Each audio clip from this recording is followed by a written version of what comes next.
Hi viewers, welcome to Suman TV. బేసిక్గా మనం రెగ్యులర్గా నవే డేస్లో మనం వింటుంది ఏంటంటే ఎక్కువగా చేతబడులు విషయంలో కానివ్వచ్చు, లేదు అంటే వశీకరణ, అంటే వశీకరణ చేశారు అని అనడం కానీ, లేకపోతే ఫుడ్లో మందు పెడుతున్నారు, సో ఈ విధంగా జరుగుతుందని ఎక్కువగా మనం వింటూ ఉంటాం. ఇవన్నీ విన్నప్పుడు మనకి ఏమనిపిస్తుంది అంటే ఇవన్నీ ఖచ్చితంగా మూఢనమ్మకాలు కదా.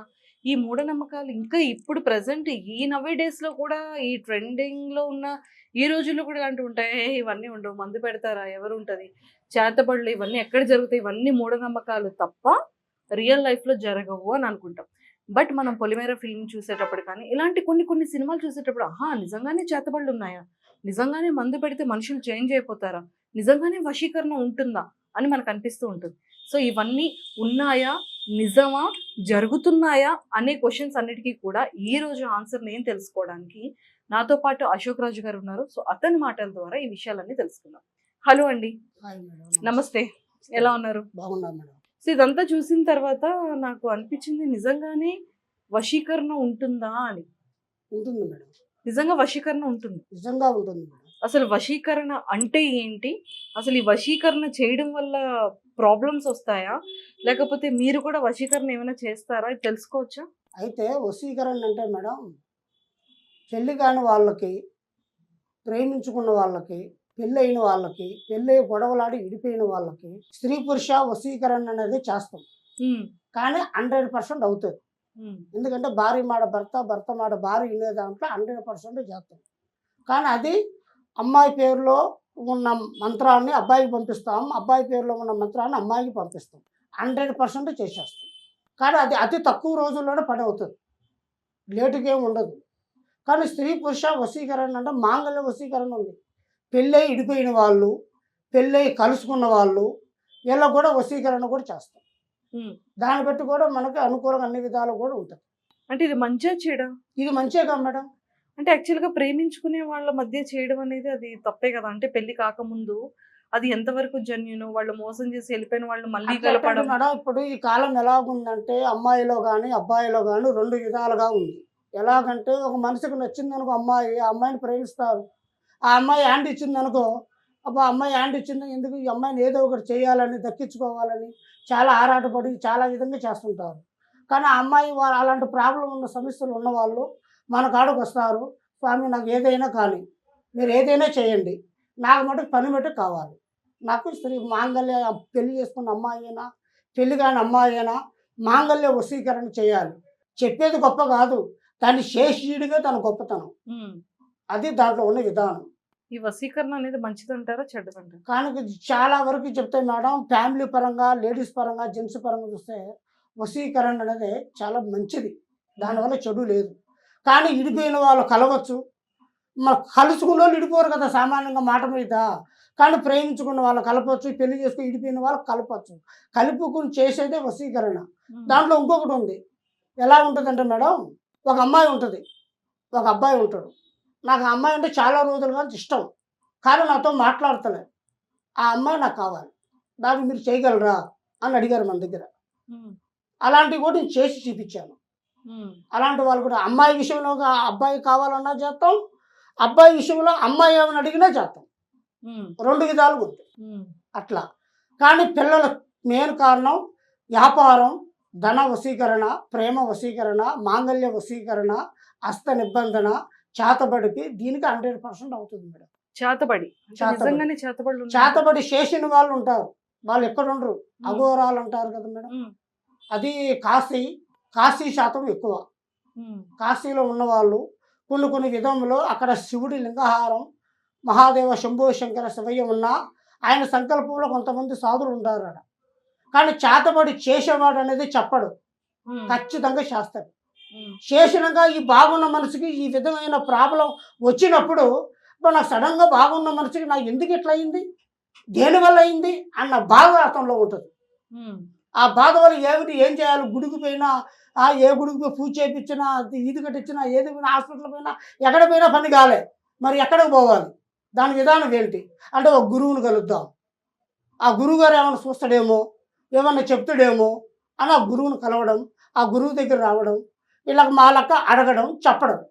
ఆ గురువుగారు ఈయన కొద్ది రోజులు కానీ ఆరోగ్యం బాగలే, మరి ఈయన పరిస్థితి ఏంటి చూస్తారు. ఆల్రెడీ చేసేసారు, బలంగా చేసేసారు. కోలుకోకుండా పరిస్థితులు చేసేసారు. కానీ ఇతను కోలుకోవాలంటే చాలా కష్టం. కానీ తక్కువ రోజులైనా ఎక్కువ రోజులైనా చేతబడి చేసి మంచాన్ని కుసించి కుసించి చనిపోతున్నారు జనాలు. అది కొంతమందికి తెలియదు. కానీ మానవుడికి దేవుడు అనుగ్రహం, మానవుడికి దైవ సృష్టి ఎట్లో మానవుడికి దేవుడు అంటే ఎంత గొప్పతనమో ఆ దేవుడు కూడా మానవులోనూ గొప్పతనం. కానీ చెడు చేసేవాడు చెప్పడు, చెడు చేసేస్తాడు. చేసిన తర్వాత ఆ మనిషి ఎంత బాధపడతాడు అనేది వాడు ఆలోచించడు. కానీ ఇది ఒక చూపు ఉన్నవాళ్ళు, పైకి రాకుండా చేసేవాళ్ళు, అలాంటివి ఉన్న వాళ్ళే చేస్తారు. అసలు ఈ చేతబడి అంటే ఏంటండి? అంటే అసలు ఏం చేస్తే మనుషులు ఆ విధంగా అయిపోతారు? మనుషులకు ఏం చేస్తారంటే ఒంట్లోకి ఒక మంత్రం అనేది పంపిస్తారు. చేతబడికి ఒంట్లో ఒక మంత్రం పంపించి వాళ్ళ తల మీద ఉన్న వస్తువులు, కాలు గోరు కానీ తల వెంట్రుకలు కానీ చూసివా ఆ ఏ విధంలో దొరికినా దాన్ని బట్టి గుచ్చి గుచ్చి గుచ్చి గుచ్చి చంపేస్తారు. చేతబడి అంటేనే అతి భయంకరమైన అల్లది, చాలా పవర్ గలది అది. కానీ అది కుసించిన తర్వాత దాని ప్రభావం ఎమ్మటి అర్థం కాదు. కొద్ది రోజుల తర్వాత ఒక 4 నెలలు 5 నెలల తర్వాత అర్థమవుతుంది. ఏమిటి అన్నది వాడు దిక్కు తోలదుగా, ఏం చేయాలో అర్థం కాదు. ఉడుకు వేయడు, హాస్పిటల్ వేయడు, మంచి వేయడు, ఎన్నెన్నో రూపాయలు డబ్బులు మొత్తం ఖర్చు పెట్టేసాడు, అయినా పని కాలే. మరి ఎట్లా? దానికి మా దగ్గరకు వచ్చిన వాళ్ళకు మాత్రం చేతబడి పరంగా 100% చేసి పంపిస్తాం. ఒకటి. రెండోది వచ్చి హస్త నిబంధన, అది కూడా మెయిన్ ఇంపార్టెంట్, అది కూడా చేసి పంపిస్తాం 100%. ఇక ప్రేమ, పెళ్ళి, చదువు, ఉద్యోగం, వ్యాపారం, బిజినెస్ ఈ సంవత్సరం, ఈ 2024 ఈ సంవత్సరంలో చాలా వరకు మంచి జరిగే అవకాశాలు ఉన్నాయి జనాల్లో. అంటే ఇప్పుడు ఈ చేతబడి ఉంది కదండి, చేతబడి చేసింది ఆ వ్యక్తికి తెలుస్తుందా? ఆ వాళ్ళకి ఏదో జరిగింది అని తెలుస్తుందా? వాళ్ళకి తెలుసుద్ది. ఎట్లా తెలుసుద్ది అంటే, నాకు ఎవరో చేశారని ఆయనకి తెలుసుకోవాలి అంటే కష్టం. నాకు ఏమైందో ఏమో హాస్పిటల్ కన్నా పోతా అనుకుంటాడు. కానీ చేతబడి చేసిన తర్వాత మాలాంటి గురువుల దగ్గరకు వచ్చినప్పుడు మేము చెప్పేస్తాం, నీకు ఈ పలానా ప్రాబ్లం వచ్చింది, ఈ ప్రాబ్లం నీకు చేసేసారు. చేసిన వాడు నీ వెనకే, నీ ఇంట్లో, నీ పక్కనో, నీ దగ్గరో, నీ దాపో, నీ ఇదంలో ఉన్నవాడే నీకు చేసాడు అని 100% చెప్పేస్తాం. ఇక ఇప్పుడు ఆ చేతబడి ఎవరికైతే వస్తుందో వాళ్ళకి పోవాలంటే ఎలాగ? పోవాలంటే దానికి నివారణ ఉంటుంది. ఏంటి ఆ నివారణ? దానికి వచ్చి 31 రోజు చేయాలి. 31 రోజు చేసి ఆరోగ్యాన్ని, మనిషిని ఏవేవి చేశారు, ఎట్టటి చేశారు అన్నది చేతబడి పూజలు మొత్తం. దానికి 9 పూజలు ఉంటాయి. ఆ 3 పూజలు శక్తిపీఠంలో చేయాలి. శక్తిపీఠంలో చేసి మన శ్మశానం అంటారు కదా, అక్కడ పూజ చేసి కట్టాలి. అక్కడ కొన్ని ఆత్మలు వస్తాయి, చెడు ఆత్మలు మనిషి ఒంట్లో ద్వారా పంపించేస్తారు. ఆ ఒంట్లోకి ఆ ఆత్మలపై ఏం చేస్తారంటే ఆ మనిషి ప్రాణాన్ని కుసించి ఇంట్లో పిచ్చోని చేసేస్తాయి బాబోయ్. ఆ ఆత్మలు పట్టాలన్నా అది శ్మశానంలో పూజ పీఠం చేసి ఆడ పట్టి దాన్ని కాల్చి ఆడ బుద్ధి చేసేస్తుంది. అట్లా అప్పుడు ఆ మనిషిలో ఉన్న ఆత్మ పోయినప్పుడు వాడు బాగుంటాడు. ఆ బొమ్మతో గిలితో చేస్తారు మేడం దాన్ని గట్టిగా. అది మటుకు చాలా పెద్ద ప్రాబ్లం. అది పేదోడు బతకనీయకుండా పైకి రాకుండా చేసేస్తున్నారు. ఇది మట్టికి 100% అనేది ఉంది. మీరు చేతబడులు కూడా చేస్తారా? మీ చేతబడులు చెయ్యం మేడం, చేసిన ఏమన్నా ఉంటే చేస్తాం. నువ్వు మంచి చేస్తాం కానీ చెడు చెయ్యం. మా దగ్గరికి చాలా మంది సమస్యలతోనే బాధలతోనే వస్తారు. వచ్చిన ప్రతి ఒక్కరికి తక్కువలోనే చేసి పంపిస్తుంటాం. సో ఈ మందు పెట్టడం అంటారు కదా, అసలు మేడం ఇప్పుడు మీరు చెప్పింది అమ్మాయికైనా అబ్బాయి పెట్టచ్చు మందు, అబ్బాయికైనా అమ్మాయి పెట్టచ్చు, అత్త కోడళ్ళు కూడా పెట్టచ్చు. దాంట్లో కూడా ఉంది. ఎట్లా అంటే నా కోడలు నా మాట వినట్లే, మొగుడు మాట వింటుంది, నా మాట వినట్లే. మరి ఎట్లా? మరి ఆ కోడలు నా మాట వినట్టు చేయాలంటే కొడుకు చెప్పినా వినట్లే, నా మాట వినట్లే అత్త అని దాంట్లో 3 రకాలు ఉంది. తినే అన్నంలో కూరలో కలిపి పెడతారు అది. కానీ అది మందు తిన్న తర్వాత తలకెక్కుతుంది, తలకెక్కి ఒళ్ళంతా పాషాణం అవుతుంది. అయిన తర్వాత ఆ భర్త గారికి ఆమెకి 2 పూజలు ఉంటాయి. ఆ 2 పూజలు చేసి భార్య మాట భర్త, భర్త మాట భార్య, దాంట్లో నా భార్య నా మాట విన్నట్టుగా వాళ్ళిద్దరికి స్త్రీ పురుష మాంగళ్య వశీకరణ మాట విద్య యోగం ఇల్లు ఆ ఇంటి విధానంలోనే కట్టేస్తుంది. ఆ మందు పవర్ అనేది 6 నెలలు ఉంటుంది, సంవత్సరం ఉంటుంది, 2 సంవత్సరాలు ఉంటుంది, లైఫ్ లాంగ్ వరకు ఏ మందు పనిచేయదు. పూజలు కూడా చేసేవి కూడా సంవత్సరాలు ఎక్కువ శాతం టైం తీసుకొని చేసేది కూడా ఉండవు. ఇప్పుడు మొక్కితే వరం ఇచ్చేవాడు దేవుడు. దేవుడి దగ్గర మానవుడు పోతే కానీ మానవుడి దగ్గర దేవుడు సామాన్యంగా రాడు. మేము చెబుతున్నామంటే మాకు ఆ ధైర్య సంకల్పం ఉంది. ఆ అమ్మవారు మా తాతల కాలం నుంచి ముందుగా నడిపించింది మా అమ్మ. ఓం శ్రీ కట్టమేసమ్మ తల్లి జ్యోతిష్యాలయం ఉంది. కాబట్టి ఆ తల్లి అనుగ్రహంతో చాలా మందికి మంచి చేస్తున్నాం. అంతా మంచిగా ఉండాలి, అంతా ఆరోగ్యంగా ఉండాలన్నది మా కోరిక. సో మీ దగ్గరికి ఎలాంటి సమస్యలతో వస్తుంటారు? మా దగ్గరికి ఎలాంటి సమస్యలు వస్తారంటే మేడం, నేను వ్యాపార సమస్యలు, పెళ్లి సమస్యలు, పెళ్లి కాని వాళ్ళు, ఉద్యోగం లేని వాళ్ళు, ఆరోగ్యం బాగలేని వాళ్ళు, చదువు లేని వాళ్ళు, జ్ఞాపశక్తి లేని వాళ్ళు, ఆరోగ్యం బాగలేని వాళ్ళు, ఇలాగా ఎటువంటి సమస్యలు ఉన్న వస్తారు మన దగ్గర. కానీ వాళ్ళకి అతి తక్కువలోనే చేసి పంపిస్తాం. అంటే మీ దగ్గరికి వచ్చిన డిఫరెంట్గా అంటే ఈ పెళ్ళిళ్ళది కానివ్వచ్చు, లేకపోతే అమ్మాయి అబ్బాయి విషయంలో కానీ ఎక్కువగా ఎలాంటి క్వశ్చన్స్ అడుగుతుంటారు? ఎక్కువ వచ్చినప్పుడు ఏంటంటే మేడం, ఇప్పుడు అమ్మాయి అబ్బాయిది పెళ్లి విషయంలో వచ్చి కొన్ని సంబంధాలు రావట్లే. కానీ వాళ్ళకి అమ్మాయి విషయంలో అయితే కొన్ని దోషాలు ఉంటాయి. కళ్యాణ దోషం, అక్షంతల దోషం, కుజు దోషం, ఇలాంటి దోషం ఉన్న ఆడవాళ్ళకి సామాన్యంగా పెళ్ళిళ్ళు కావు. ఆ దోషం నివారణ చేస్తేనే వాళ్ళకి మ్యారేజ్ అవుతుంది. ఓకే. అట్లా అబ్బాయిలో కూడా అంతే. అబ్బాయిలో ఏమైనా దోషాలు విషయాలు లేకపోతే అన్ని విధాలుగా ఓకే. కానీ ఏదైనా దోషం ఉన్నా వాళ్ళకి పెళ్లి కాదు. కానీ వాళ్ళిద్దరికి జాతక ఫలాలు కలిసి షెడ్ చేసి చూసి తన పూజా విధానం చేసి కట్టుకట్టి మేము చేసేస్తాం.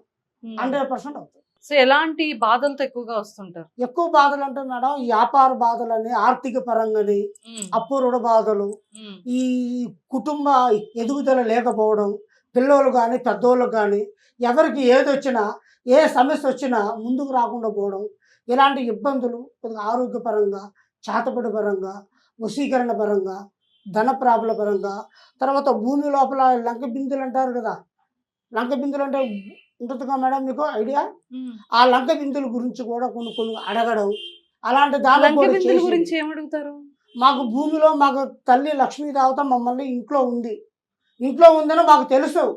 కానీ అది బయటకు తీయాలంటే మా వల్ల కావట్లేదు. గురువు గారు మీ వల్ల అవుతుందా అని అడిగే వాళ్ళు చాలా మంది వస్తున్నారు. చాలా మందికి చేసి ఇచ్చాం. ఆ విధంగా అంటే లంక బిందులు కూడా దొరుకుతాయా? దొరుకుతాయి మేడం. తాతల ముత్తాతల కాలం నుంచి ఉన్నాయి, చాలా ఉన్నాయి. కానీ అది కొన్ని ఇళ్లలో మాత్రం కొద్దిగా విలేజెస్లలో ఎక్కువ శాతం ఉంటాయి. ఎందుకంటే ఆ ధన ప్రాప్తి బలం ఉన్నప్పుడు ఇంట్లో నాగ సర్పం ఉంటుంది.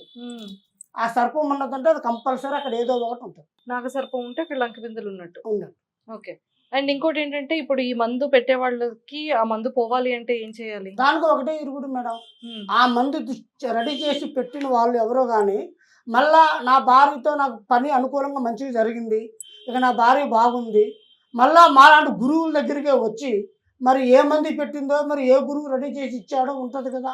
దానికి ఇరుగుడు మన దగ్గర అనేది నాటు మందు అనేది రెడీ చేసి ఇస్తాం. ఆ నాటు మందు వల్ల ఇరుగుడు అవుతుంది. ఓకే. ఈ నాటు మందుని ఎలా రెడీ చేస్తారు? అది మేము భద్రాచలం అంటారు కదా మేడం. భద్రాచలం ఫారెస్ట్లో మనం నాటు మందులు మన కంపెనీ మందు అనేది ఒకటి ఉంది. అక్కడ మొగాల నొప్పులు కానీ, నడుము నొప్పులు కానీ, షుగర్ కానీ, బీపీ కానీ, అల్సర్ కానీ, ఎలాంటి వ్యాధులు ఉన్నా దానికి పరిష్కారం ఉంది. ఏ మందుకైనా ఉంది. ఇప్పుడు ఎక్కువ డ్రింక్ తాగుతుంటారు, డ్రింక్ తాగకుండా ఆగేదానికి కూడా ఉంది మందు. అలాంటి దానికి కూడా ఉంది. దాన్ని కూడా మనకు మన దగ్గర ప్రతి దాని మందు అనేది ఉంది. ఇవన్నీ మీకు ఎలా తెలుసండి? మాకంతా తాతల ముత్తాతల కాలం నుంచి, నాన్నగారు తాతల కాలం నుంచి మాకున్న వృత్తిది. ఈ వృత్తిలోనే మీ ఎప్పటికీ 10 మందికి మంచి చేయాలి, 10 మందిలో మన కష్టాలు బాధల్లో ఉన్నోళ్ళు హ్యాపీగా ఉండాలి, వాళ్ళ కోసమే మనకు జ్యోతిష్యాలయం అనేది. మేము శక్తి పీఠం, నాకు 18 శక్తి పీఠాలలో ఉంటాయి మేడం పూజలు. చేసే ప్రతి ఒక్క పూజ పవర్ గల్ల పూజలు చేస్తాం. చేసి దానికి పరిహారం చేసిస్తాం. అది వ్యాపారం కానీ, బిజినెస్ కానీ, ఆరోగ్యం కానీ, లక్ష్మీ పరంగా కానీ, సంతాన పరంగా కానీ, ప్రేమ సమస్యలు కానీ, ప్రేమించుకొని విడిపోయిన వాళ్ళు కానీ, హస్త నిబంధన కానీ, ఇలాంటి మేలుకి ఎలాంటి ప్రాబ్లం ఉన్నా అతి తక్కువ రోజుల్లోనే పరిష్కారం. అలా చేసుకుంటే మంచిది. ప్రతి దానికి బాగుంటుంది, వాళ్ళ జీవితాలు కూడా బాగుపడతాయి. సో ఎవరికి ఎలాంటి సమస్యలు ఉన్నా, భార్యాభర్తలు కొట్లాట మళ్ళీ కలుసుకోవాలన్నా ఆ దానికి ఉంది మేడం. ఎట్లా అంటే భార్య భర్తలు వచ్చి ఎలా ఉంటుందంటే, పెళ్లి చేసుకున్న తర్వాత వాళ్ళిద్దరి మధ్యలో అండర్స్టాండింగ్ అనేది ఉండదు. నా భర్త నా మాట ఉన్నట్లే, నా భార్య నా మాట ఉన్నట్లే, తన గొడవల వల్ల అత్తామామ, అన్నదమ్ములు, మర్దులు, బిడ్డలు, వీళ్ళ వల్ల చాలా గొడవలు అవుతాయి. అయితే ఆ ఇంట్లో కొన్ని ఫ్యామిలీలు ఏం జరుగుతాయి అంటే మనశ్శాంతిగా ఉండట్లే. ఇళ్ళల్లో మనశ్శాంతికుండా బతకండి అంటే ఏదో ఒక సిక్కు తెచ్చి పెట్టుకొని గొడవలు రావడం, ఇలా సికాకులు ఇలా జరుగుతున్నాయి.